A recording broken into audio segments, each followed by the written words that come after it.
speed in a rising market is so important. We spoke about this in last year's podcast. And speed doesn't mean you need to make a quick decision. It's just being really, really prepared. And I think that's where people fundamentally make mistakes because they're unprepared. They get caught up in the buzz, 90 groups at a home open, and they go in and make an uneducated decision.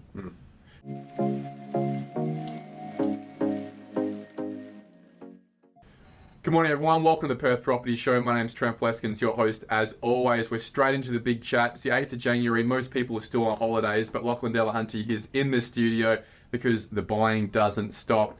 Loch, thanks for coming in, mate. No worries, mate. It doesn't stop, and I've dropped everything for you. A bit of a pump up for you. Last year, your episode was the number one listened to episode for all of 2023. It's, I guess, a little bit you, but probably a lot of the things we were talking about, wasn't it? Yeah, it must have been a slow news week, was it? But no, it was. I think it was topical. I think a lot of people could relate to what we discussed about buying in a rising market. And also, I guess those strategies we spoke about last year, I think it's important for us to use that as a bit of context as to 2024, what this year looks like and how things might change in that dynamic. I'm assuming that the dynamic hasn't changed. I'm actually assuming it's probably become a little bit more critical. Yeah, it has. And this is where people get really frustrated. So when we spoke early in 2023, our view was the market was going to be strong. It's going to get more competitive, not only locally, but it's going to get more competitive from East Coast buyers, which gets quite difficult to compete when you're dealing with East Coast pockets, which are typically a little bit deeper than ours.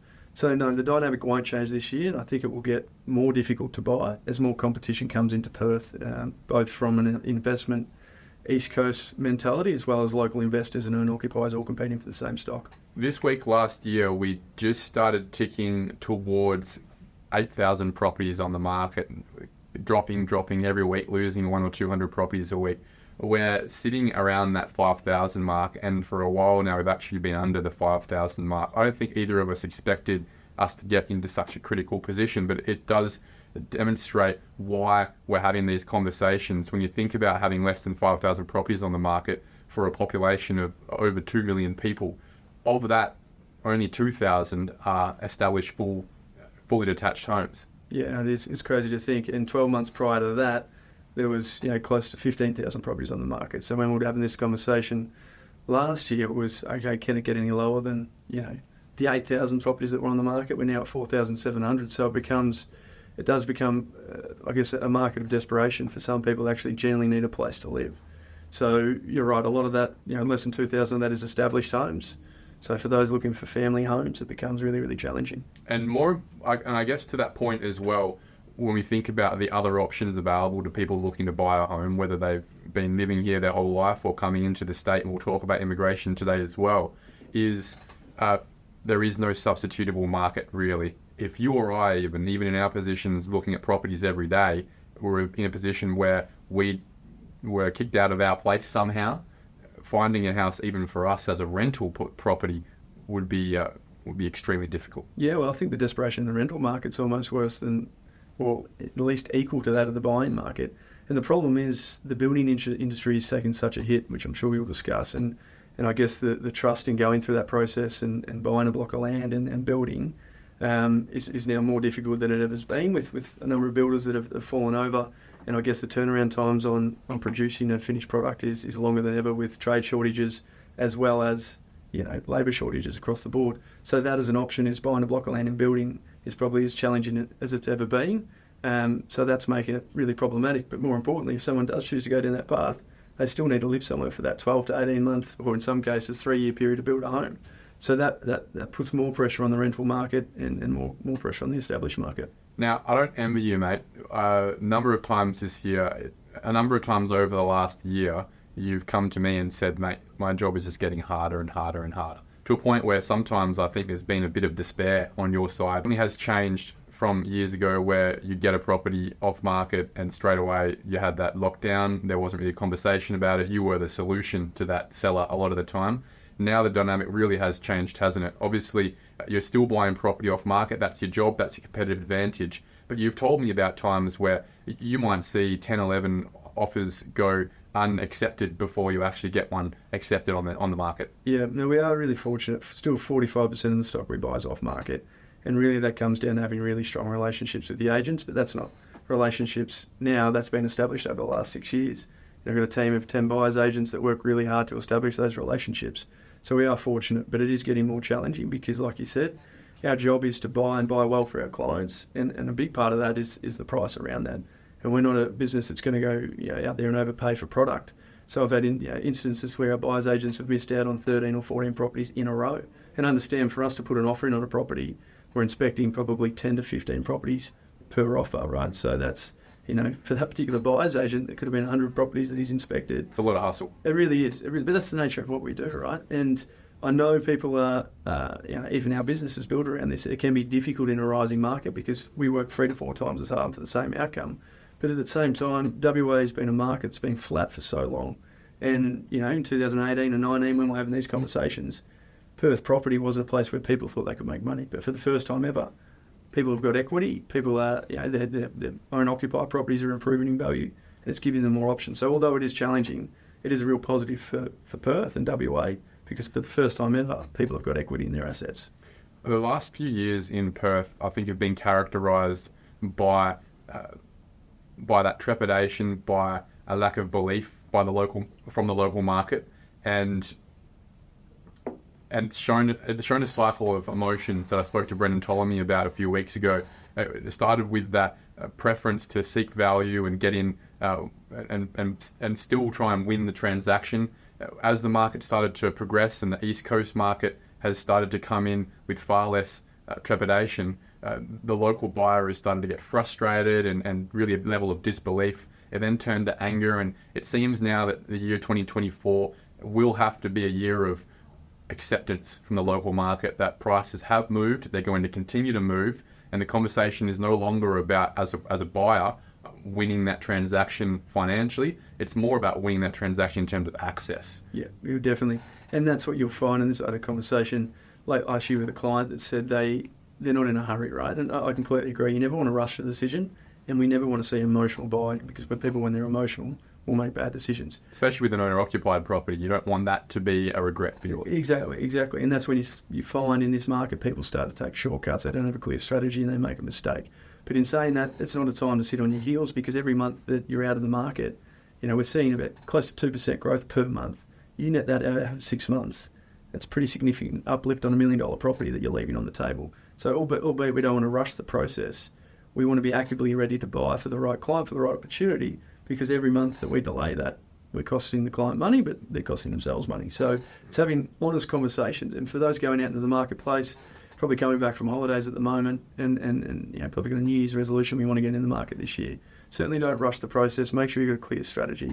Speed in a rising market is so important. We spoke about this in last year's podcast. And speed doesn't mean you need to make a quick decision. It's just being really, really prepared. And I think that's where people fundamentally make mistakes because they're unprepared. They get caught up in the buzz, 90 groups at a home open, and they go in and make an uneducated decision. I think you're right there. It's about being prepared. People who have been looking over the last year or two, and for some cases, I think 3 or 4 years for some people that I know personally, they really should be prepared by now to the point where when they do have the ability to identify the house that suits those parameters, they execute quickly. So that isn't rushing. They've spent the last couple of years in a lot of cases being prepared, being aware of the market and how it's moving and starting to accept to that, but really having that ability to demonstrate at the offer and acceptance time that I am ready both financially and from a time perspective to execute at the price the seller's looking for and still try and be that solution for the seller, just in a way that it isn't going to be, I think we need to accept this, a financial win for the buyer most of the time. Yes, we're very much in a seller's market, right? So for those going out, home opens on Saturday, I always say you want to be the highest offer by the lowest amount because that's the true definition of market value. So if you're constantly getting beaten by $5,000 or $10,000, it can be quite frustrating. But like we said in last year's podcast, there's always more information in a transaction. Trying to get the depth of that information in terms of what else is the seller looking for in that transaction, and it's not always price. We picked up one late last year in Arlington Street, South Perth, off market. There was 2 offers that were much higher than ours. One was well over 1.3. We were able to pick that up for 1.26. And the pure ability to pick that up was because we could offer generous settlement terms. We could offer them a lease back. An older lady wanted the time to be able to move and didn't want to be rushed in the new year. So again, it always comes back to that. Always ask for more information. What else is important in the equation? Think of 2024 as the year of auction environment or auction terms. So what I mean by that, everyone said Perth's never going to be an auction town. We don't do auctions here. Everyone said the same thing about Adelaide. Everyone said the same thing about Brisbane. Everyone said the same thing about Ballarat and Bendigo. When the market gets hot, a rising market, agents will turn to auctions, and we're going to see it this year. And if it doesn't go to auction, be prepared to be at auction terms. So what does that mean? Make sure you've got your building and pest done prior to putting an offer in. Make sure that it's a cash offer, no subject to finance. You need to be offered clean terms. The days of having 21-day finance, we'll put 12 days for building and pest, we'll settle in 60, and we might put a good working order and something else and something else and something else. They're gone. We need to be cash, potentially 30-day settlements with no building and pest. And I'm not saying go in there and buy a property with no building and pest, because that would be silly and quite immature to do.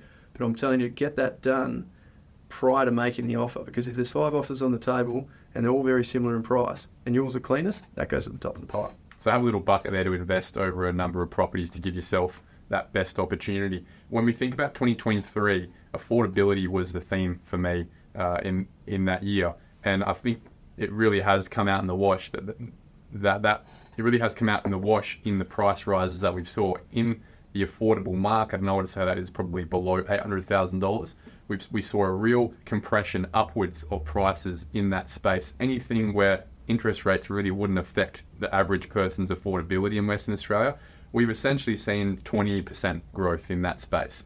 As we move into the mid ones to, I'd say, $3 million space, I don't know about you, but what I've seen is a slight softening in that market, not from preference. Certainly people would prefer to live there if they could, most people at least, but the interest rates have really pushed the 35-year-old to 40-year-old couple with a kid and a dog from $2 million servicing down to 1.2, and they start to just not be able to compete in the same way. So instead of having 6 offers, they either had 1 or 2, and therefore that more fickle market starts to come in. Did you notice there was a little bit of a 2-speed market last year? Absolutely, completely agree. 2023 was very much markets around affordability, price points between sort of 500 to 1.5 were extremely competitive.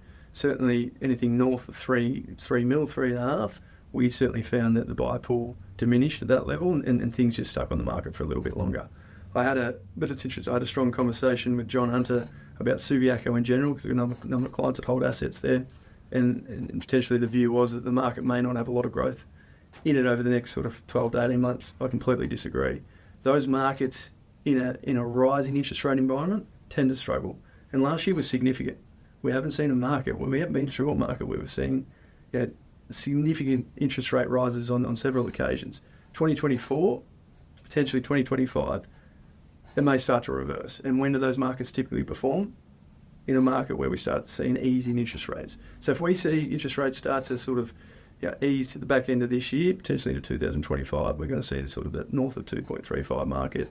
Your Subiaco, Cottesloes, those sort of areas start to perform, and I think that will happen in the back end of the year. People can access them a bit easier, obviously, with regards to finance, but that filters all the way down. My belief is that 2024 is really just going to be a year of stability, I hope, at least in the cash rate space. That lets people reset their budgets, and I think for about 4 or 5 years now, most people's budgets have been a bit looser than they otherwise were over the 10 years before that.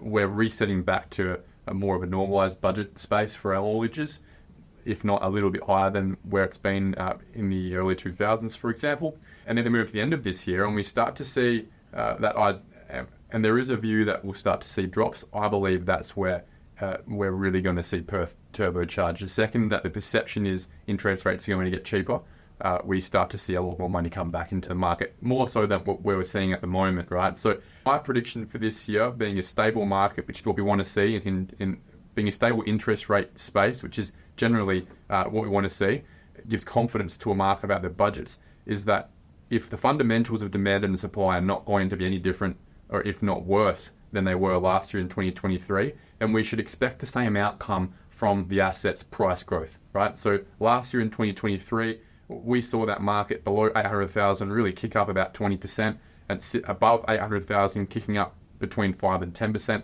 I don't see any reason why we're not going to see the same outcome into 2024. Yeah, and I think when I speak to clients, that's absolutely the reality. We've seen 13.5% price growth across the board in WA when there was 13 consecutive rate rises. So you change the supply and demand fundamentals we've spoken about with migration coming in and the inability to bring on stock through building. So, if, like I said, if the supply and demand equation doesn't change, if not get worse, and we enter into a interest rate environment or cash rate that is on the decline, even if it's just stable, that breathes so much confidence. And one thing during a rising interest rate environment is that uncertainty. Where will it end? People talking say, could it get 10%? Could it get to 8%? That uncertainty or the unknown still put a lot of fear into people late last year, which I think probably stopped the market from doing 15 or 16% across the board. So this year, if the dialogue around interest rates remains the same, or the conversation starts to lead towards a decline in the cash rate, well, that's going to put more confidence into the market, which will then put more competition into the market. One thing we've spoken about over the years on this podcast is that nexus between population growth, demand, and therefore price growth. Right, supply is the lagging fundamental here. Supply responds to demand, which comes from population growth and wage growth. We know we've seen wage growth. I think most of us have seen our incomes increase or paying our staff more over the last couple of years for the same work that they're doing. That comes with inflation. But what we know we've also seen last year, and you've got some cool data points to this that we can juxtapose against the supply side, is that immigration has been as strong as ever. We've seen over the last few weeks of last year the Labor government start to talk about curbing that immigration. However, I don't expect that to have much of an impact given how much of an undersupply situation we're currently in. How did last year look for us in the immigration space, and how does that reflect on our market? Yeah, well, look, obviously it's driving values and reducing the amount of stock that's available. March quarter last year alone saw WA's population increase by 26,000, which is the highest population increase that ABS data's ever recorded. So it's a 1% increase in our population over a quarter. And those 26,000 people need about 14,000 homes to live in. Yep. We know they don't exist in the rental space. We know that there's limited stock in the sales space. And when we think about accommodating that increase in population through new supply, the ironic thing is that we built about 14,000 homes all of last year for the 12-month period. And this growth happened in a quarter. 1 quarter. Yeah. Yeah. And that really, I think, is I think that statistic itself highlights why we're seeing price growth, why we're seeing that change in the environment with regards to the dynamic, the conversation that we're having. And from that conversation, we're still not actually talking about the thousands of people from the East Coast that have been buying off of us as investors. And that's going to be the theme of 2024, and just be prepared for it. What we've been prone to in the past here in Western Australia is local owner-occupiers competing with other owner-occupiers. Having our own market. Exactly, because unfortunately, people didn't have the equity position to leverage off, right? So now for the first time ever, people have got equity in their properties. They're recycling that back into the Perth market. So we've got local investors competing with local owner-occupiers, now competing with East Coast investors. And why WA has become such a pronounced destination for East Coast investors is because our yields are the strongest in the country. Because we're seeing such significant rental increases, it's gone up 65% in the last 4 years. Mm-hmm. You're buying Perth established stock at about 4.5%. To give you context, in Sydney or Melbourne, you're buying properties sub 3%, likely low 2% when you look at the yield. So your return on your rental income versus the purchase price. So on an interest rate at 6.5%, a 2 to 2.5% yield is very difficult for people to retain property. When we look at coming into Perth, buying at 4.5 or even 5 in the unit space, or Rockingham and Mandurah, when you look at some of the regional areas, you can buy as high as 5.5 to 6%. So it becomes a very attractive place for people to invest. So this year we're going to see, as media start to report, more so on Western Australia from a cash flow point of view, as well as the starting to report on the growth in the market, we're going to see more competition from the East Coast. And I think we've seen that in the Fin, a lot of the, obviously the Property Tribute and those sort of articles are all coming very much pro-Perth. This is the first time that WA's had this in the last sort of 13 or 14 years. When you think about it, it's the first time that WA has been in a space of growth since the advent of social media, since the advent of having a national online property database like realestate.com, right? The last time we were really an interesting market to look at was the early 2010s. By that point in time, Instagram hadn't even started. Facebook was just for our local friends. realestate.com really wasn't connecting us as a nation, right? This is the first time we're seeing national pressure on our market where information isn't just Sydney-centric for Sydney people. It's not just East Coast-centric. Yes, there's still a lot of that, but there is a lot of reporting now and on the ground through buyers agents. They're looking to continue to feed their pipeline of clients opportunities. They can't stand behind an acquisition in Sydney right now. They can't stand behind an acquisition in Melbourne right now. They're really finding it hard to rationalise prices in Brisbane. But places like Perth, they look at it and go, well, you've got money, you want to invest, you need to put it in Perth right now. Yep, completely agree. And that's, the media can drive and/or, make markets fall significantly, right?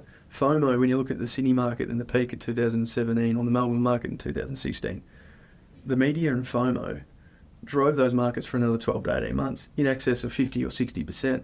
So now the media are finally starting to report around this. And like you said, the access of information compared to the last Perth property cycle, back in 2002 to 2006, is far more easy to access. So we're going to see more borderless investing. Back in the early 2000s, no one ever invested outside their backyard. So it was very difficult for people to consider other markets around Australia. Here in 2024, information's accessible. Buyers agencies are certainly more common than they were 10 to 15 years ago. And the buyers agents locally especially make East Coast investment accessible. Exactly. Last time Perth was interesting for the nation to look at, there really weren't any buyers agents assisting the East Coast buyer. Correct. Even now, locally, Perth, look at buyers agents, there aren't too many brands that have been around for the test of time.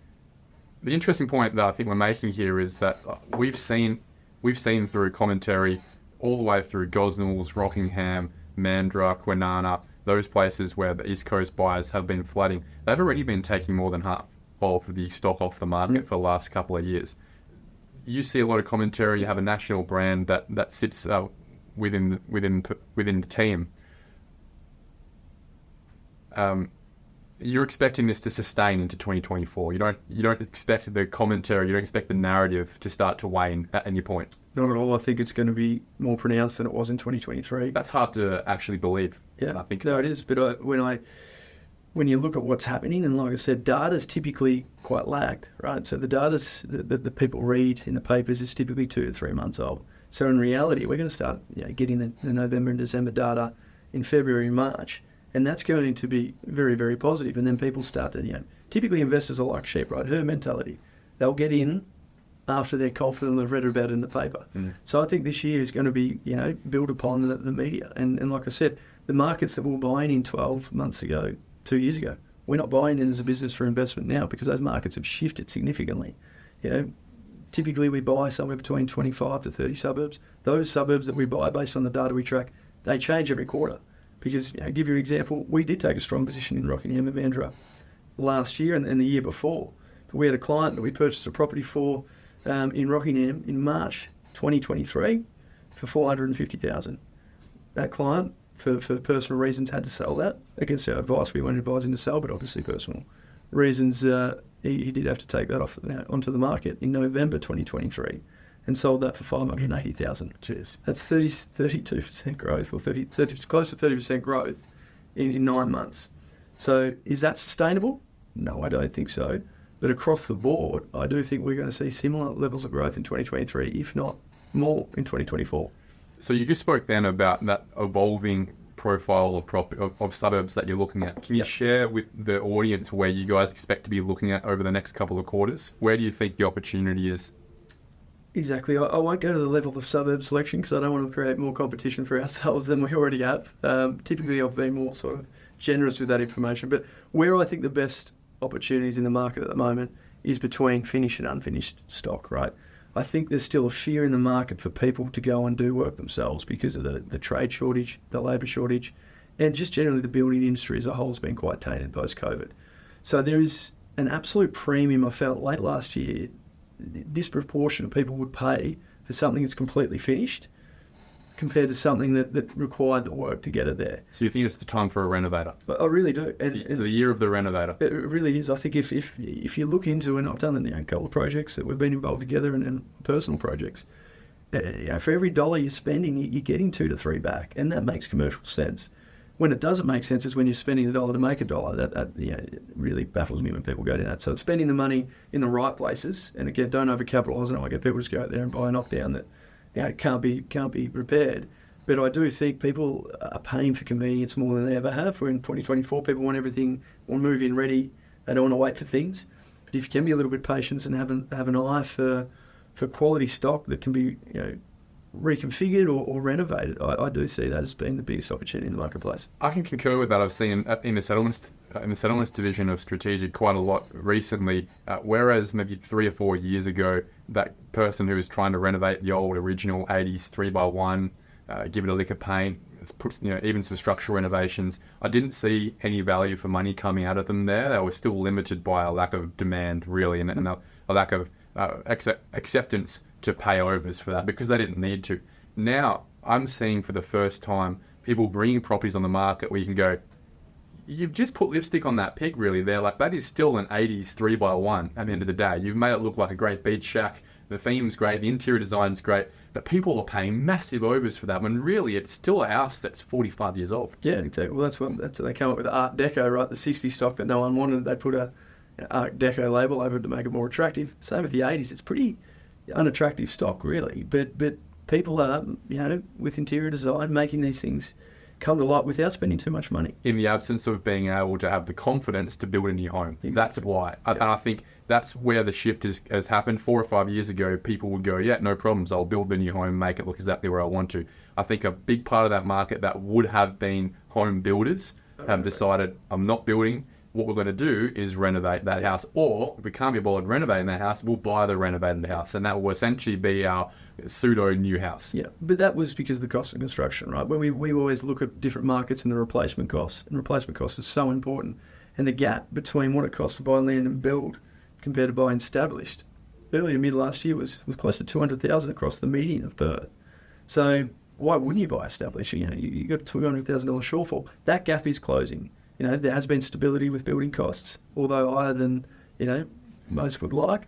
We will start to see that gap reduce, but I do see for the next 12 to 18 months, the real opportunity is still going in that space. And you're right, that gap is closing. That's the reason we're starting to see, and the data has shown late last year, the largest uptake in new builds since the building boost came in. So people are recognising that either, one, there isn't really much of a delta, much of a gap anymore between the established and building a new home in a lot of suburbs, and two, that it's actually getting harder now to it's actually getting so hard now to buy an owner-occupied established home that it's becoming surprisingly easier to walk into a builder's office and start talking about their plans. That really has not been the dynamic. It's been the opposite dynamic for a few years now. That is starting to equalise, and that has always been what we spoke about in the podcast the last couple of years, that theory of replacement cost. Right? Once and only once the market, the established market, gets to a space where it meets or gets close to the replacement cost of the asset in the area, that's when people rationally start to make a decision to add new supply to the market. Exactly. Will it be enough? It certainly will not be. What we know is that this market needs about 25,000 new homes a year, and the market, in terms of the labour supply, not even the demand for it, but just the labour supply, only has the capacity right now in the single dwelling space of about 15,000 homes. Yep. So there's a 10,000 home gap that can only be filled by infill and by apartment development. And I'm assuming that apartment purchasing is not high on your radar at the moment. No, it hasn't been, and for many reasons. Like we said, we track long-term compounding growth rates. You compare houses versus units or apartments over the long term, and they just don't compare. In Perth, it's north of 6.5% for established dwelling. It's only 4.5% for apartments. So Perth, in comparison to other states, the uptake of apartment living has never been as strong. Just haven't accepted that lifestyle yet, have we? We've got the luxury we've got from, Two Rocks to Mandurah, this established coastal land. People are naturally drawn to the Australian dream of owning a family home and having a backyard, right? So do I think there's going to be a huge take of apartments in Perth? Not in comparison to that, say, over Sydney or Melbourne, but naturally, if you want amenity, you want to be proximity to shops, ocean, and things, the CBD, you're going to have to compromise. So we'll see, there will be a natural shift to higher density, in the medium term. Medium term, I think, is an important point here. I still don't see that stacking up over the next couple of years. No, I don't. And the second, and given the fact that doesn't still stack up for the buyer, for the developer, obviously, both on that side, What that means is we continue to have a deficit of probably 10,000 homes a year, which means one thing. Prices must rise. And that's where it is. That's that cycle. The prices will rise until that point where they are at a comparable level where the compromise to instigate the supply of apartments becomes rational. And then we will start to see that supply of apartments come on. And when that gets to a point where we're seeing 10,000 apartments a year come on, that's where you and I are probably having a conversation and go, Perth's probably balancing out. Yeah, it started, and that was 2014, 2015. We had a significant uptick in values from 2002 to 2006. Then we obviously had the GFC, which flatlined, and then Perth went into a really an overbuilding phase during that mining boom and built far too many apartments. But I understand it takes two years to get an apartment out of the ground. Well, so and it takes a couple of years to get it planned. So that's 3 or 4 years away. So, and that's not in the pipeline at the moment. So we're at least 3 years at a minimum away from that coming into play. So that is the fear. I get a lot of people that ask me, and it happened late last year in September, we're going to hold out until all the stock comes on in spring and summer, right? There's going to be a lot of properties that come on because it's seasonal selling. And it never happened, because people have nowhere to live. So I get asked over this Christmas break, we can't wait. Obviously a lot of properties typically come on in January, February, where we think more supply will come on or balance out the market. People can't sell if they've got nowhere else to go. And the biggest, I suppose, clog in the funnel or the pipeline at the moment is that next step for a seller. They've got nowhere. If they do sell, they've got nowhere to go to rent. They've got nowhere to go to live. So fundamentally, they're not going to move. So I don't think there's going to be an abundance of stock come onto the market this early new year. And like you said, there's not going to be an abundance of DA approvals for apartments because construction at this point doesn't make sense for high density builders to take a stance in the market.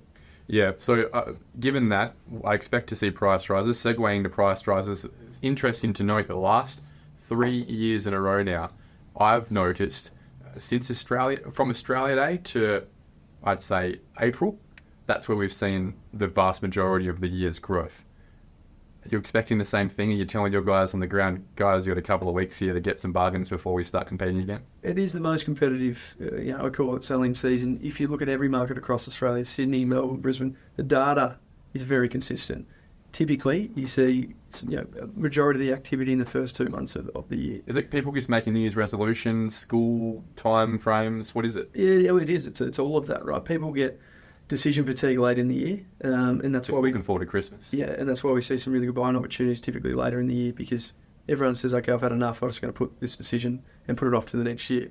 People go away, clear in their head, they get quite clear on what they want to achieve for the year, and one of those is typically around property. So they come back with the ambition to go out in the market and secure the home and start really progressing into the year. So nothing will change. That's our property sort of run for the last 50 years. So that won't change. But what I think will continue to take place in 2024 is that won't slow down. I think like we've seen in COVID, remember COVID hit, January started with a bang and then it went into February, March, and then that year it just really didn't slow down.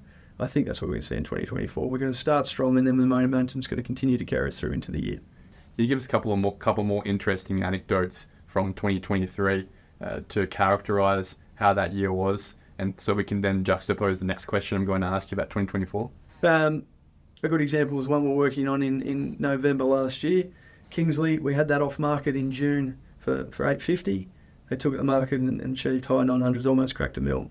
To think that Kingsley was $1 million suburb 2 years ago when that same property could have traded for $750 is a surprise. But like I say to my clients, you can't let past results start to impact future decisions. And that's where I think a lot of people are going to get caught out in 2024 is going back to sales results. This sold in 2023 for this, now they want that. Or this sold in 2022 for 900, now they want 1.2. If you look in hindsight and look at the Sydney markets, they continue to perform, decade after decade. So if you are going to go into the marketplace referencing sales that are now any older than sort of 2 or 3 months, you're going to continue to miss out. I think that's going to be prevalent in 2024, is really starting to see for the first time in over a decade a culture of property where at the moment we're talking about it in our circles, but I think those people that you'd never thought about talking property, it's going to be front of mind for everyone in Western Australia because it will be that opportunity, maybe at the expense of or as a substitution for the stock market, which has a lot more volatility at the moment. In Perth, finally, it will be a case of nearly celebrating the value of people's property. I want to speak to your conversation just before about people not being able to move out. One thing that is interesting to note is that in a rising market, you really want to expose yourself as much as possible to the market, right? Especially if you're in that market, you want to capture as much growth as possible. That would lead in then to the thought process that if you are thinking about upsizing, you should be doing that as fast as possible because you want to be exposing yourself to the most growth as possible and not missing out on that growth, chasing that dog's tail. If you're thinking about downsizing, however, probably don't want to do that in 2024, do you? No, you don't. To be honest, and a lot of sales agents listen to this podcast are not going to like me when I tell clients that they shouldn't be selling in 2024. And the only time you should be selling is if you're upsizing. Like I said, more exposure in the rising market is better.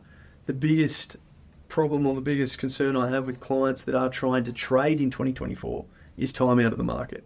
So be really careful if you are going to sell with a plan to trade, be that upgrade or downgrade or downsize. Just be so cautious not to have time out of the market. And in this market, it's really challenging. If you leave yourself out of the market for even 6 months, like I said, at the growth rate, that could be 10%. 10% on $1 million, $100,000 that you're outside the market. So if you're going to do that, just be very strategic how you trade. And a lot of people say, well, I can't buy until I sell. That's not true. There's a lot of things you can do when you have these conversations. I did 7 in the last quarter of last year where I was able to purchase for a client and sell their property in the same transaction. And that means we settled on at the same point in time. Simultaneous settlement. Yeah. Doesn't mean you can be subject to sale because you can't. If you're subject to sale, you're not going to sell your property. But there are things we can do, and that is potentially a finance clause or having the ability to sell the property off market subject to a successful purchase. There's ways we can make that happen. But my biggest advice is don't go out and sell your property and then start making a plan to buy your property because you'll be out of the market for a long period of time. Because those who haven't gone out to home opens as yet of 2024 or didn't have experience the market late last year are going to be really surprised how competitive it is. So my biggest concern is people not having exposure in the Perth market. So be really cautious around downsizing at this point in time. That risk of falling behind that we're talking about. Yeah. But the same conversation, if you are looking to upsize or, go for that potential forever home, now is potentially the time to do it. And that's what I've done in my personal world late last year. Not that I want to live there at the moment, but land banking that site and paying, hypothetically $2 million now, knowing that that property may be worth $3 million in the next 3 or 4 years. It is the time to be potentially looking at that because it is the gap between what your current property is worth and what your next property is worth is only getting greater because you look at naturally the percentage difference between the higher price point and the low is that gap is getting more significant. Last year we heard a lot of experts put forward their perspective, their opinion of what we're going to see in 2024 in terms of price growth. Yep. I hate doing this because the median house price really doesn't represent anything in Western Australia. There are segments in this market. If you can maybe break it into sub $800,000, $800,000 to 1.5 and 1.5 plus. Yep. Where do you think, if you could put a number on it, we're going to see growth as a percentage? As a percentage, I'll first enter that. We had 13.5% growth in 2023 in a rising interest rate environment. So in a potentially stabilising, if not declining interest rate environment, I think we'll see north of that. So I think we outperformed last year. In terms of those segments, I think the first half of the year will be dominated by the affordable price points. When I say typically sub-median or, let's hypothetically say $500 to $1 million will be really, really pronounced. But if that equation with interest rates or the dynamic with the cash rate starts to reduce at the back end of the year, we'll start to see those higher end suburbs take flavour like we've seen in COVID. In terms of 2024, what to look out for? Auctions. We can probably do a segment on auctions, I think, Trent. I had 3 late last year, which we were fortunate enough to secure.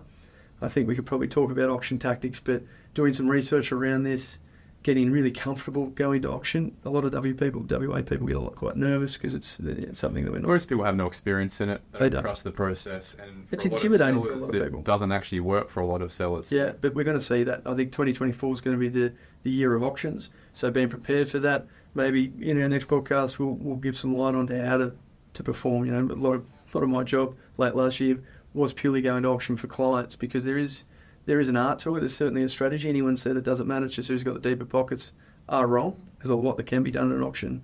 Intimidation's often used, so just be prepared for that. So I think it's going to be a really good year for Perth. And let's look at this in a real positive light. We want to see growth in the market. Yes, we don't want desperation in terms of rental private properties and people not having anywhere to live. But for the first time in a long time, Perth property is a real positive news story. Our friends and family have got equity and building their wealth around property and using property. So it is. It's going to be an exciting year, and I'm really looking forward to it.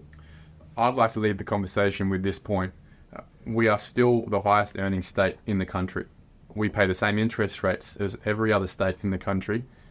Our median house price is 30% lower than Brisbane's, 20% lower than Adelaide and Hobart's. This is a reality where things don't make sense. That shouldn't be happening. With regards to where our GDP sits per capita, with regards to the economic activity, population growth, there is no reason that we should be sitting closer to Darwin's median house price than to Brisbane's. So whilst it might be fanciful to think and something that we haven't seen for a long time, I expect to see the best growth we've seen in this cycle happening this year in 2024. It's going to be a scary time for a lot of people. When things change, where there's chaos, there is opportunity, but there's also a lot of fear. It is going to really solidify into a fear of missing out this year, especially as we see, as you referenced, confidence start to come in about where the cash rate sits with regards to budgets. So it will be a segmented market again. It will be based on the transaction numbers. Again, will sit closer to the bottom of the market where there is more accessibility, and it will struggle. I think we're still going to see low numbers of transactions coming out of the higher end of the market simply because of a lack of ability to supply rather than a lack of demand. Yep. That more of last year is essentially what I expect to see, and maybe even more pronounced. Yep. Well, when you go back to the original point there around the affordability and our incomes, Perth, we're still at 33% on the affordability index. In terms of how much we're paying for our mortgage versus our disposable income. So the average wage consumed by the average mortgage is at 33%. So the average Western Australian, 33% of their wage is going to their mortgage. To give you context, Sydney's 87%. So talk about a market that's in for a tough year. Sydney's 87%. When 87% of your wage, and yes, it's individual wages, it's not household income, when 87% of your wage is going to your mortgage, that doesn't leave a lot for school fees, holidays and everything else. That's a market that's not sustainable, and that's why I think we'll see some uncertainty in that market. To give you context, Perth, back in 2006, got up to as high as 65%.